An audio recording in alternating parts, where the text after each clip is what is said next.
When a person feels seen, they grow up to live confident lives. This applies to children just as much as it does to adults. When they feel seen, when they feel heard, when they know that their emotions are valid, they grow up to live confident lives. I'm Hilda Gabriela, host of today's conversation. And today's guest knows all about creating those safe environments, especially for a growing young boy.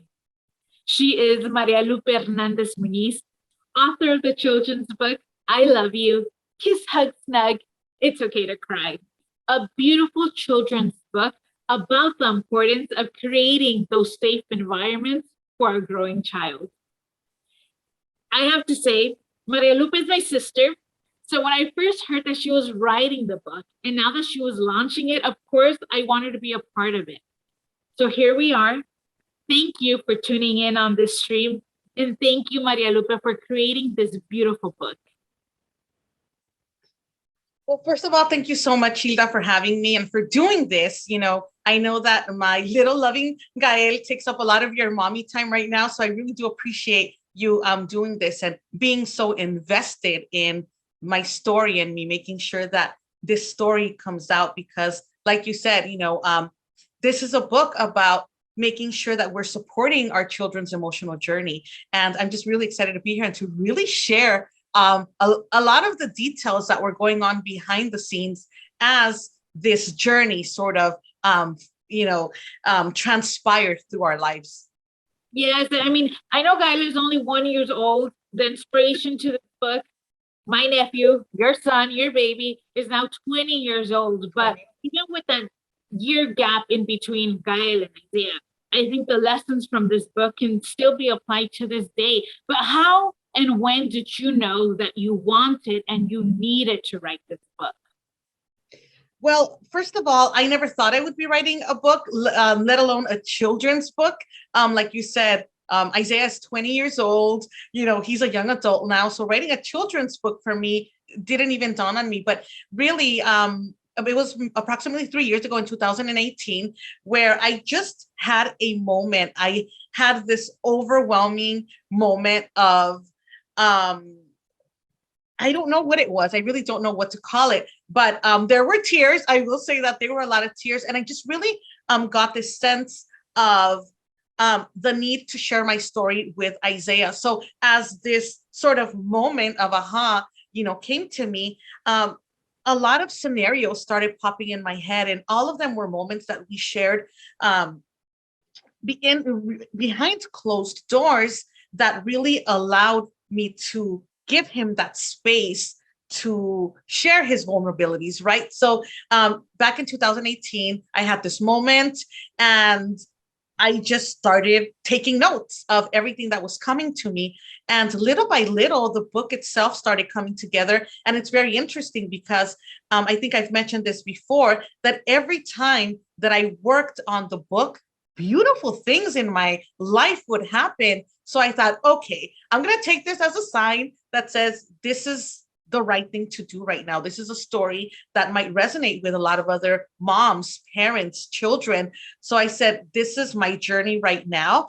And I've been doing it since then, a little bit at a time. It's not like I sat down and wrote the entire book. It's little snippets that would come to me, once a week even. And I would just sit and write and edit and write. And when it felt right, that's when I knew that it was time to put it together and put it out there for the world. I love that you mentioned that because I know in conversations that we've had, just sisterly conversations, and we often talk about listening to that inner voice, right? And watching out for the signs and making sure you're paying attention and taking action on the signs. So when you said that as you were writing the book, in those short period of moments when you would dedicate some time into it, that you felt that you were really in flow and kind of beautiful things would happen. How did you know, being a young mom, raising Isaiah, what even raising an emotional child meant? In retrospect now, how did you know what you had to do? Well, first of all, I didn't.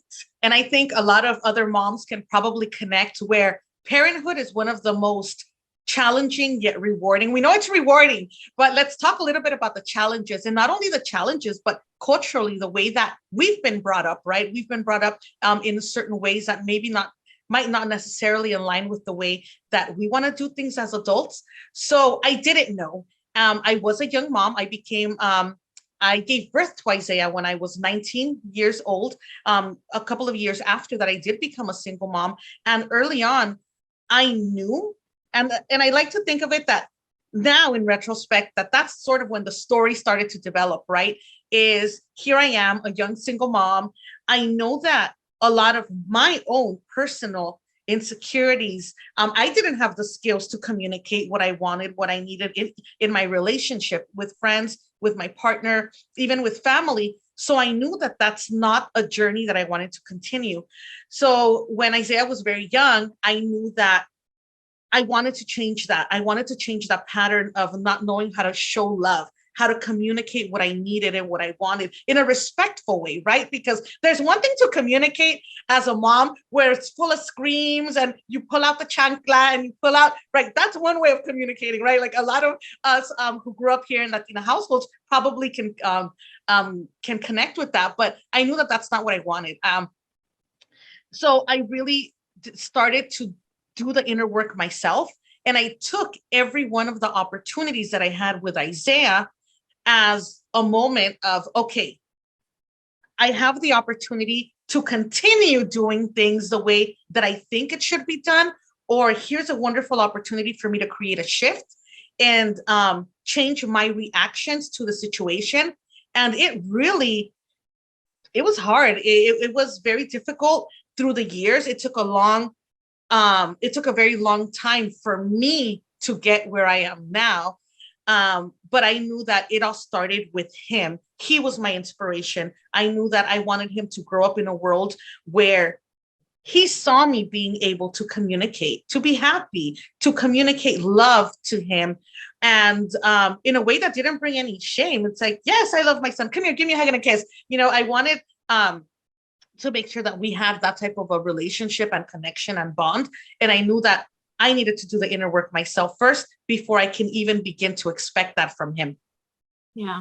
And I think it's so beautiful that you also mentioned the fact that within the Latino community specifically, it's kind of shameful or seen down upon when you're allowing a young boy to actually show his emotions, right? There's that whole machismo that is very much rooted in our culture.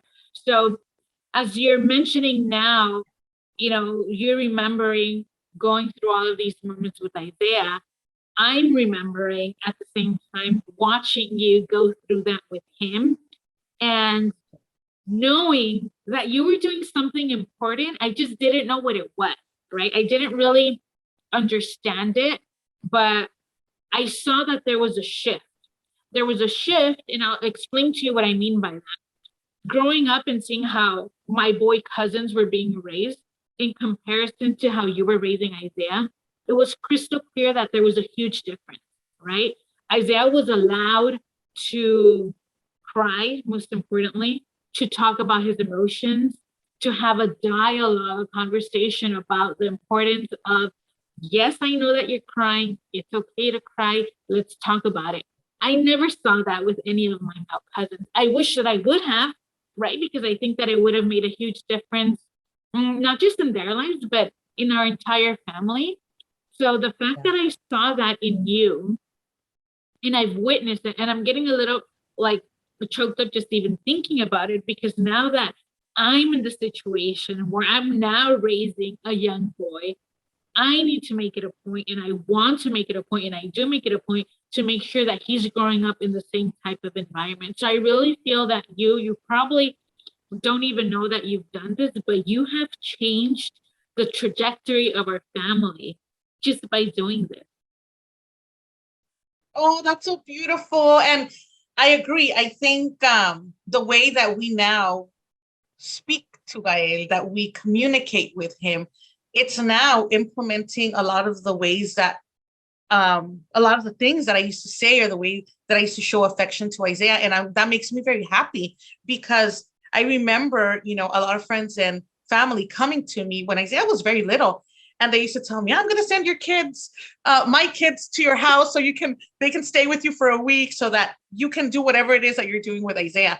And I remember hearing this a lot. And I thought, well, what am I doing? And then when I started thinking about it, it's like, well, it's really, I'm just providing that space. I'm just having conversations. I'm just like, hey, what's going on in your day? I'm checking in every day. I know when something's wrong and I approach him, do you want to talk about it? And even in those moments of him sharing, it's, what do you need from me? Do you need me to just listen to you, or do you need me to support you in a certain way, right? Giving them that opportunity and that space to really learn how to feel, learn how to detect their emotions, how to sit with them, how to process them, and really how to let it go. One of the things that I really do believe is that a lot of the bottled up feelings that we have inside, that that we keep inside, not only can manifest themselves in us physically, but I think they can also be explosive once released, right? Can lead to violence, can lead to aggression. And making sure that as parents, we're starting the journey of supporting our children's emotional growth is really going to help lead us into having amazing, thriving, emotionally intelligent young adults and adults throughout their entire livelihood. So that's what this is all about, starting that conversation of, it can start at any moment. It doesn't have to be when they're little. I was fortunate enough to have started this when Isaiah was very young, but every day is a new opportunity. So yeah, I just want to, that's something that's also very important, is just do it. It might be a little uncomfortable at first, but what do they say? That's where the growth is, right? Wherever in the areas where you feel the least comfortable, that's really where growth comes from. So that would be my hope, that parents are resonating with their children and following in those same footsteps. And I love that I see all of this very much as part of Isaiah's character. It's not like if he's checking a list of like, I need to know my feelings, I need to understand what they are, I need to make sure that my emotions are measured. He's not checking off a list. It's who he is. It's engraved in him.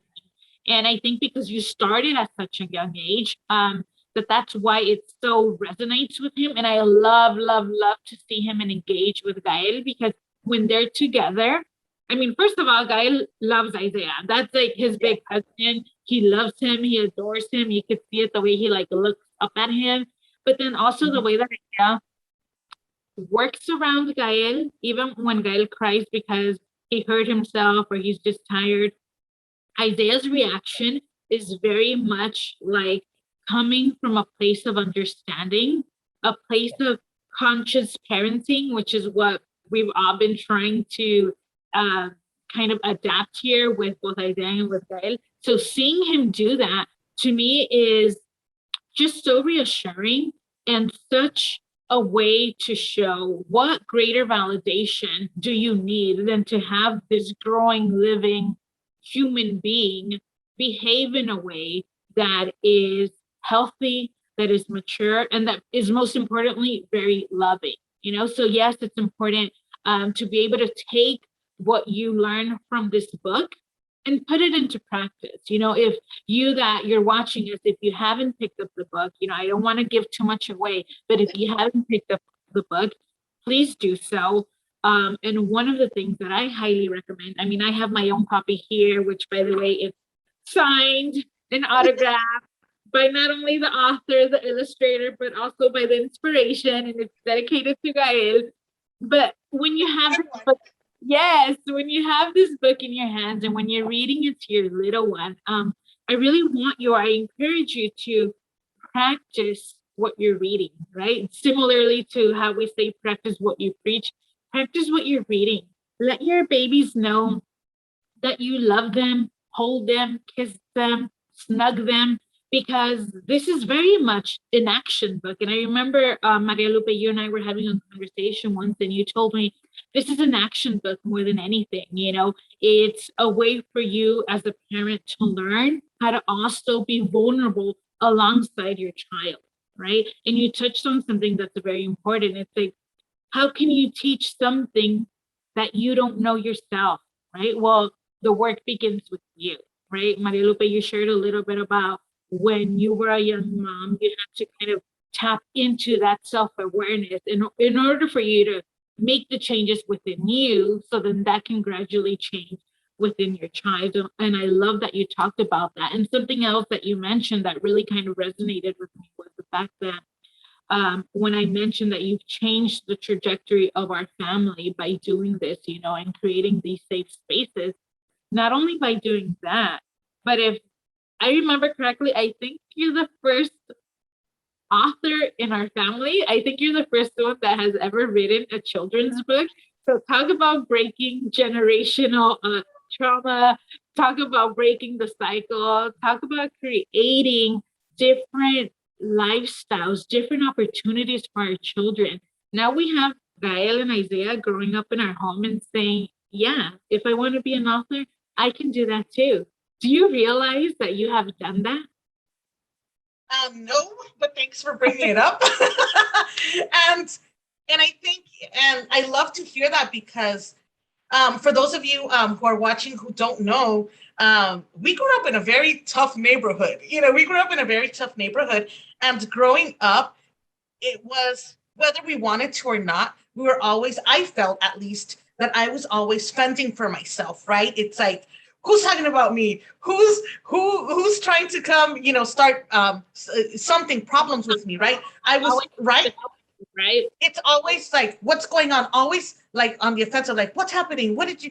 And I didn't like that, and I didn't like. We were young too, and we were young, and I remember my middle school years. That was a daily battle, right? That was a daily battle of, okay, like, what's going to happen today, right? You're constantly like ready to go. And that's not something that I wanted to do, right? So it was important for me to create an environment that wasn't stressful, that didn't have, pretty much an environment where Isaiah could really thrive and really provide him opportunities where he didn't have to worry about that. He didn't have to worry about that. And everything that I've done, it was a journey. And I'll share this with everybody because a lot of people, when I tell them now, they don't believe me. But Ila Gabriela here knows that it was even a running joke within my sisters, where there was a time period where I was so angry at life that they used to say that I had a black heart. So whenever we used to go to a little boutique and find a black heart, oh, look, I found your black heart. Oh, look, I found your black heart, right? Because it was just, and it got to the point that I didn't like the person I was becoming. And I decided to shift that. And again, I didn't have a go-to. I just knew that I wanted to change. I didn't want that aggression to transfer over to the way that I was communicating with Isaiah. Even the moments, for those of you who already have the book, I'm not going to give away too much. For those of you who don't have the book, go get it. And then you're going to know, you're going to get all the details right here. So one of the first scenarios shows Isaiah coming back from his dad's house and crying and sharing his feelings because he wasn't allowed to call me on a weekend that he was away with his dad. Now, what you see in the book is my supportive words for him, right? What you don't see is the internal, like the internal anger, like, what did you do to my son, right? I'm sure a lot of moms or parents in the same situation can relate. But every moment I had to take as an opportunity to say, okay, do I want to use up this energy to call somebody up and say, why didn't you let my baby call me, right? Or do I use this as fuel to be more engaging with Isaiah, to redirect all of that anger to a more positive way where I can be more present, where I can be like, how can I support you? What do you need from me? At that moment, I made the decision to make it about him because he was young. He's developing his feelings. As an adult myself, I realized that I can wait 2 minutes. I can get through these 2 minutes, right? But I put his feelings, and it's not that I suppressed mine because that's not what this is about. It's about learning how to manage your emotions. So by the time I got through with him, I was now able to more nicely, I guess I consider it, to make that phone call and say, tell me what happened, right? So, yes, this doesn't mean that I don't feel that as moms, as parents, that we don't feel anger. It just means I decided to choose to channel that energy differently and really put it towards being present for Isaiah. Yeah. And I think that's key because what I'm taking away from that is mindset shift, right? And that can be applied to so many different parts of Yes. your life. But what I'm taking away from it is you had the vision, the insight, the mental capacity to understand that in that moment, in those moments that were so crucial for Isaiah, for your baby, right? Because even though they're little moments, it's big emotions for them. We have to remember that the first time they're going through, the first heartbreak, the first whatever, right? You were able to have that mindset in that moment to be able to redirect your focus onto the child. And I think that that's something that we as parents need to continue to remember on a day-to-day basis, right? It's not necessarily going to happen overnight because parenting is hard. You're not only parenting your child, but you're kind of parenting yourself at the same time and kind of undoing all of the things that you grew up with that, like Maria Lupe says, that you don't want to carry on into the next generation. So doing the work is so important. But yes, calling out the mindset shift and knowing and acknowledging that that's so important to do is, I think, one of the key takeaways that I'm getting from just talking to you right now. And I think culturally, there's so many beautiful things about our culture. I love it. There's so many beauty to it. A lot of our traditions, a lot of the way that we do things, but we also have to stop and realize that there might be some things that haven't worked, right? That we're trying to change. And for me, that was one of the ways is that I wanted to make sure I know, not only us, but in general, growing up, kids are taught to stay in their place, right? Not ask any questions. It's like, oh, no, that's for grown-ups. You're not supposed to ask that. You're not supposed to. And early on, I knew that that's not the way that I wanted to be. It's like, Isaiah, you want to know? Let's have a conversation, right? You're curious about it? Here, let me explain this to you, right? Because the curiosity is there for a reason. And I want to make sure that I continue fostering that creativity. I want to continue fostering those questions. And me simply telling him, no, you're just a kid, or quédate ahí, sentadito, whatever it is. Or even that, not even that. Also taking in consideration of the fact of, ese es mi hijo, he's out there, anda de mujeriego, tiene muchas conquistas. Like, that's not the way that I intended or ever wanted him to be, right? I wanted him to grow up with the sense of having respect for women and for individuals, really for humanity, right? And I speak of women in particular because we see so much going on when it comes to women, when it comes to sexual harassment, when it comes to the way that women are being treated. And I wanted to make sure that I did my part in, like, he was my contribution to society to say, look, not all men are like this. And by the time my son grows up, I want him to be able to be a respectful individual who's still, who can feel, but who's still strong, who's independent, who's confident, who can voice his opinions in a respectful way. And that's exactly where we are now. So I think it was the perfect time to kind of release this book and say, okay, the core of the work is done. It never ends, but yeah.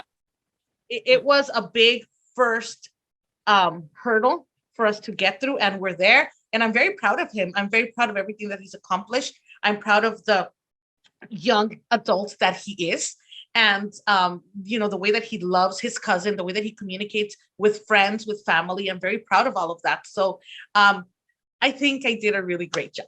And I know that oftentimes it's hard for us to give ourselves, a little kudos, but I did. And obviously, and I had support, you were there. For those of you who don't know, I have a very strong relationship and bonds with my sisters. My mom was very helpful.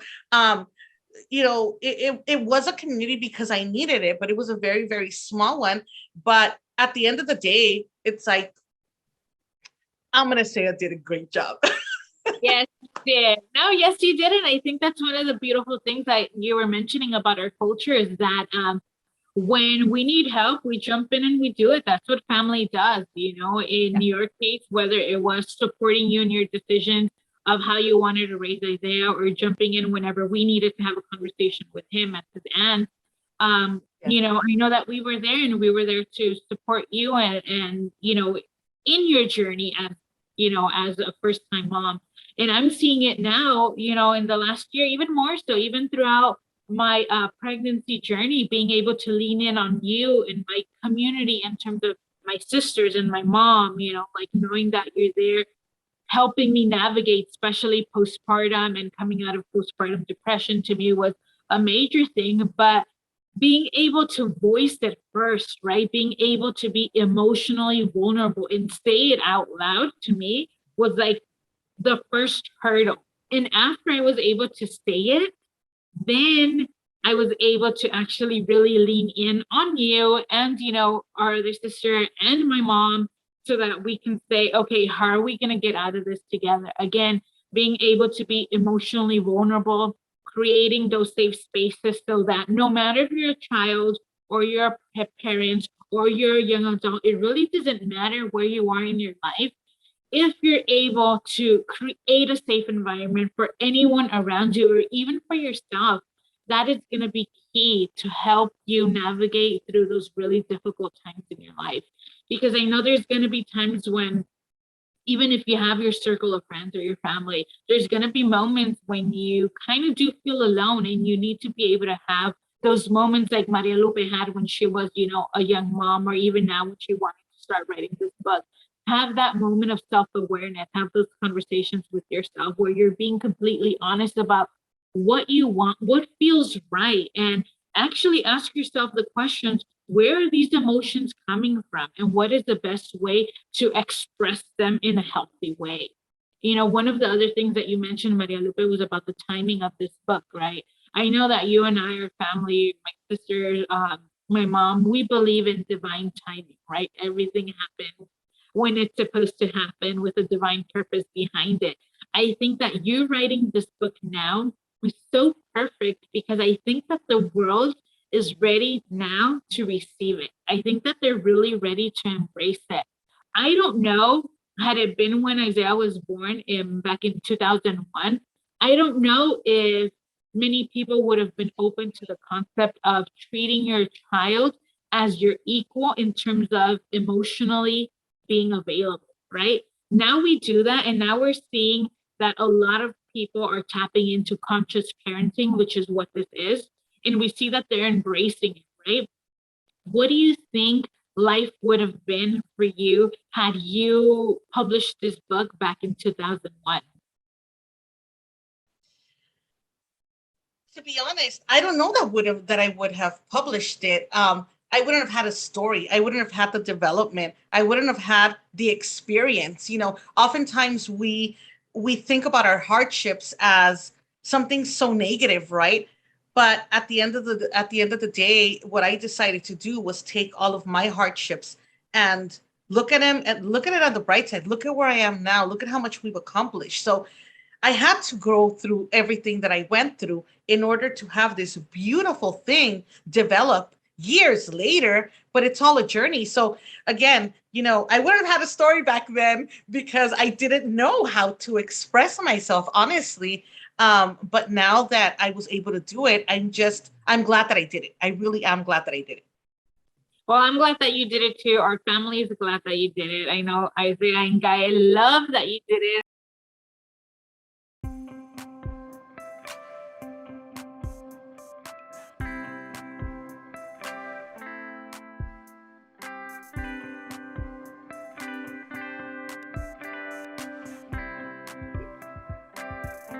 Hi, Gustavo. Thank you for joining us. Hello, Ayla. Thank you for having me.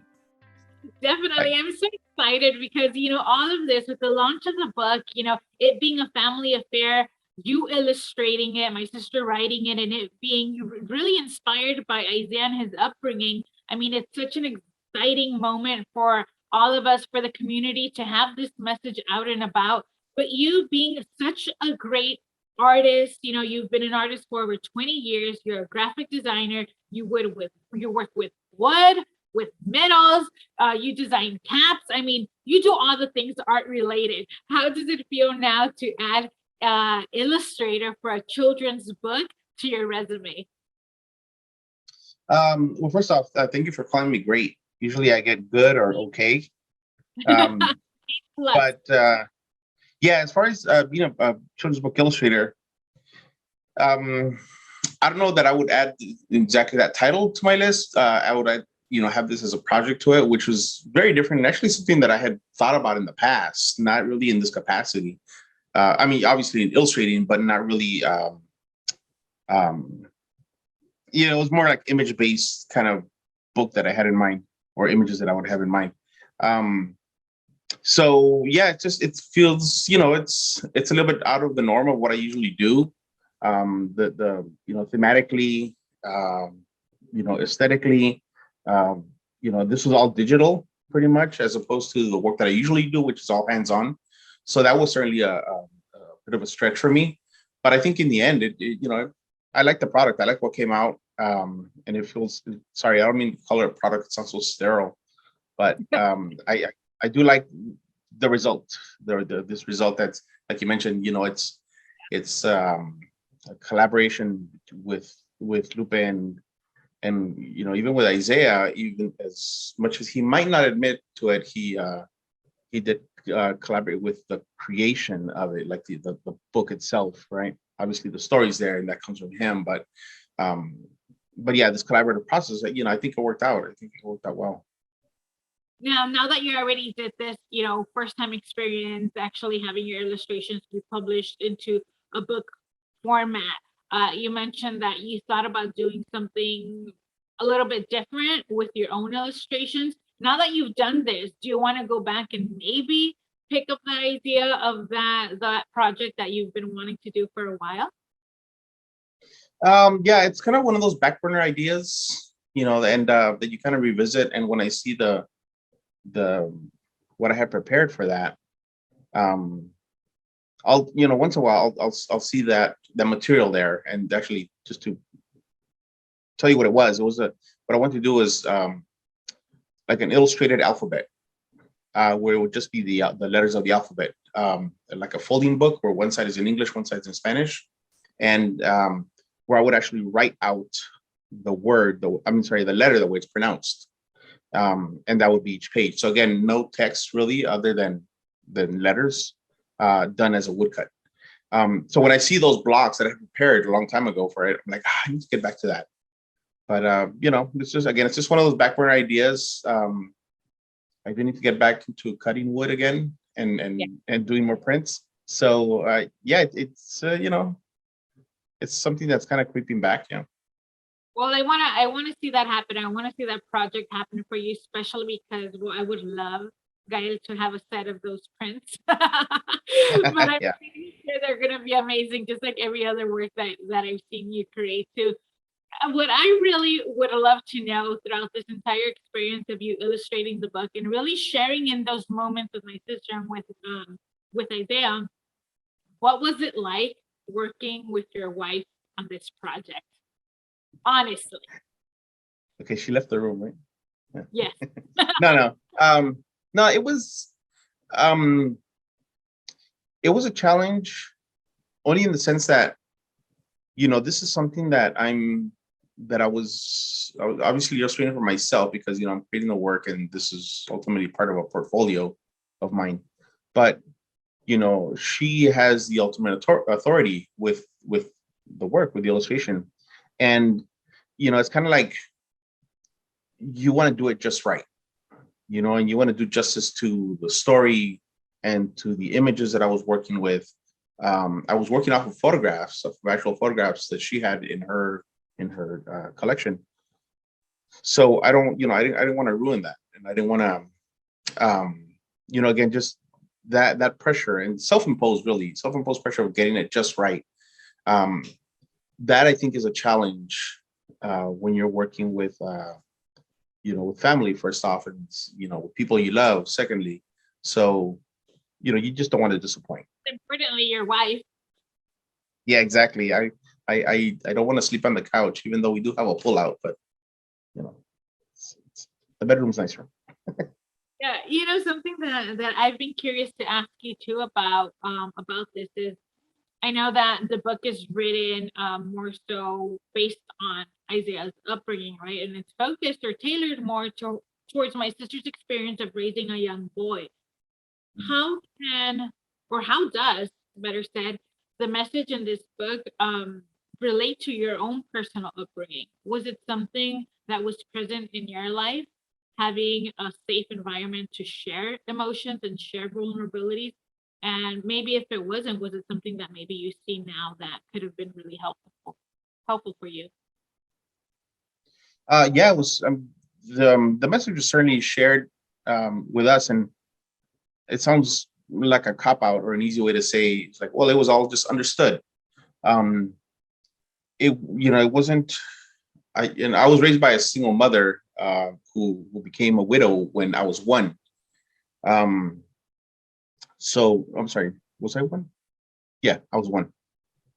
So, yeah, so I'm sorry. So yeah, I was. She became a widow when I was one. So she pretty much raised the three of us, and we're all boys.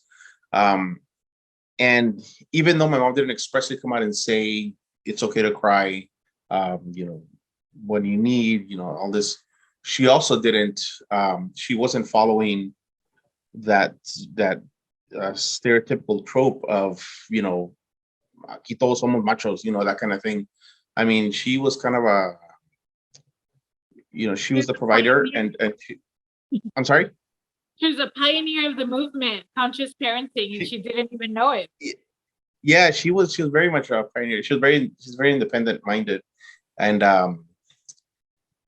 she did impose that idea of independence and strength that we have within. But also, there were times I remember crying. There were times that I remember my other brothers crying, even my older brother, as much as she probably wouldn't admit it. But I remember him, being sad, and she was there to comfort. She wasn't there to say, suck it up. She understood what was happening, and provided the space that we needed, and that we were looking for to, kind of um, have our work out our feelings that way. But again, yeah, it was certainly I could certainly relate to the story. Um, but again, yeah, it wasn't so explicitly mentioned, but certainly it was provided. Yeah. And I know that, I mean, I saw you working on this from time to time on your free time, and you were working on this on the weekends, on the evenings as well. Why was it important for you, aside from the fact that you are supporting, your partner in her passion project, but why was it important for you to participate in the publishing of this book as well? Well, I could say that for my own egotistical reasons, just to have my work in a book. That's really nice. But I think that I being a part of this and being a part of this so closely, I kind of I want to indirectly tie myself to that message, that it's okay to show your vulnerability, and that we need to provide the space for children and for boys especially. So again, I didn't write the words, but I feel that by illustrating the words, um, I kind of indirectly become a part of that entire message. Yeah, completely. Well, thank you so much for taking the time to chat with us about your contributions to this book. And I look forward to seeing your personal passion project come to life. I know we'll be supporting you as well. And hopefully one day I'll have a conversation with you talking about that project as well. Well, it's I do work slowly. I So will wait. It's getting older, so yeah, TikTok. feel free to take several breaths. Hopefully Gael isn't 5 years old by the time I'm done with my project. Okay, Gustavo, thank you so much. We'll talk to you soon. Thank you so much. Thank you, Hilda. Bye-bye. Okay, bye.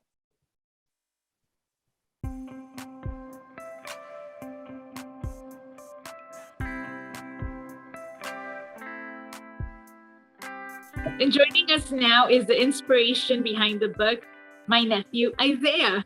Tell us, Isaiah, how does it feel being the inspiration to this children's book? Honestly, it feels really nice knowing that my life experiences have been immortalized kind of in this book, and I was able to inspire my mother to write something like this. It's really cool, honestly. It feels nice. In the book, your mom actually does share some very intimate moments that you had growing up. How does it feel having that information about your life out there? At first, it was a little weird knowing that that information was out there, but I realized that it's kind of important to share because people need to realize that those emotional moments in your life are natural. They're not something that you should hide. They're not something wrong. There's something that everyone goes through, and not a lot of people talk about it. When your mom first introduced you, the fact that when your mom first introduced the idea of writing this book about your experiences with her, what was your reaction to that? I was a little hesitant at first. I was like, do I really want to put it out there? Do I really want like my I don't do I want to be in a book? Do I want this? Like, do I want people to know about me? But I thought about it and I realized, like I said in the last question, it's important for people to know, like, that it's okay to express your emotions. It's okay to cry. So I warmed up to it eventually, and I'm all for it now. And I love how your mom also described the book as it being an expressive book, right? Kiss, hug, snug. It's okay to cry. Which one of those elements, or was it everything together that you think really kind of made you feel comforted during those moments? Was it the kiss? Was it the hug? Was it the snug? Or was it all of it together? It was a little bit of everything, honestly. The kiss, the hug, and the snug really complement each other when you're trying to make someone feel better. So now that you're 20 years old, you're a young adult, how can you incorporate some of what you learned growing up in an emotionally stable environment with the kiss, the hug, and the snug? It applies to many things. I'm able to help out my friends that are going through problems, and maybe later on down the line, when I have my own kids, I'll be able to help them through their problems and comfort them with a kiss, a hug, and a snug. I'm not ready for that. What do you mean when you have your own kids? Oh my gosh. It's not going to be anytime soon, don't worry, but it'll happen one day. It will. I think Oh, I'll be ready then. I hope you'll be ready too, emotionally. yeah, if we learn anything from this book, then we should be emotionally prepared for that. But as of right now, I think your mom's probably having a heart attack somewhere next to you. It's okay. I'll give her a kiss, hug, and snug now. It's all good. Well said. Thank you so much, Isaiah, for being here with us. It was so nice talking to you. All right. Thank you for having me.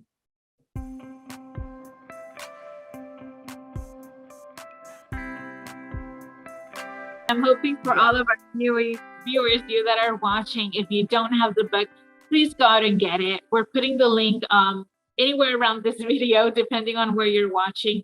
Please go out and get it. It's so important. If you're a teacher, if you're an educator, if you're a counselor, if you're a community activist, anyone really, you need to pick up the book. You know, it doesn't, I know that the personal life story here is with Maria Lupe and her son, but these are really examples that you can apply to a growing young girl as well. She doesn't need to be a toddler. She could be a teenager. She could be a young adult. I really do feel strongly that the teachings of this book is perfect for anyone at any stage in their life. So please go out and get it.